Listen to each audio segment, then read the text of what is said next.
श्री कृष्ण ने क्यों किया यदुवंशी वंश का विनाश। एक प्रेरक कथा। बहुत समय पहले की बात है।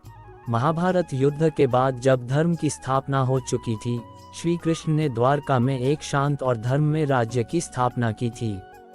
उनका यदुवंश अत्यंत शक्तिशाली, समृद्ध और वीर योद्धाओं से भरा हुआ था। परंतु जब अहंकार मनुष्य के भीतर घर कर जाए तब विनाश निश्चित हो जाता है। यही यदुवंश के साथ भी हुआ। अहंकार की शुरुआत। महाभारत के बाद यदुवंश के लोगों में ये भावना आ गई थी कि वे अपराजेय हैं, क्योंकि उनके साथ स्वयं भगवान श्री कृष्ण थे। धीरे धीरे उनका आचरण बिगड़ने लगा। वे धार्मिक मर्यादाओं का उल्लंघन करने लगे, ऋषि मुनियों का अपमान करने लगे और मदिरा सेवन व अभिमान में डूब गए। एक दिन यदुवंश के युवराज सांब और कुछ अन्य युवकों ने ऋषियों के साथ एक बड़ा अनादर किया। उन्होंने मजाक में सांब को स्त्री वेश में सजाया और ऋषियों से पूछा, हे महात्माओं, बताए इस स्त्री के गर्भ से क्या जन्म होगा। ऋषियों ने यह अपमान सहन नहीं किया।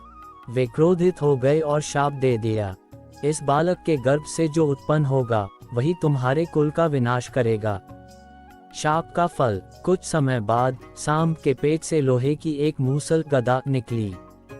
भयभीत होकर यदुवंशी उसे चूर्ण कर समुद्र में फेंक देते हैं, परंतु नियति से कौन बच सका है।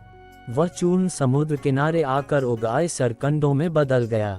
समय बीतता गया। एक दिन श्री कृष्ण ने देखा कि यदुवंश के सभी लोग आपस में लड़ने लगे हैं। वही सरकंडे उनके हाथों में गदा बन गए और वे एक दूसरे को मारने लगे। भाई ने भाई को मारा, पिता ने पुत्र को। पूरा यदुवंश एक दूसरे का विनाश करने लगा।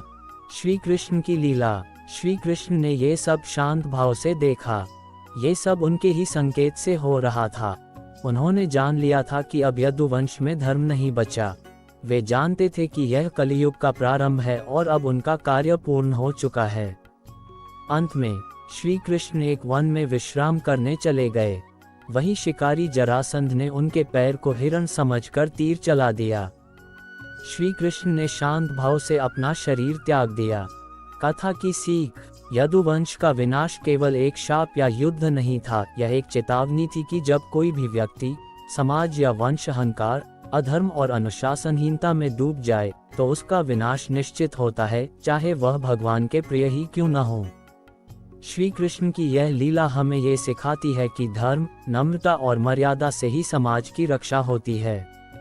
अगर चाहो, मैं इस कथा पर एक सुंदर चित्र भी बना सकता हूँ।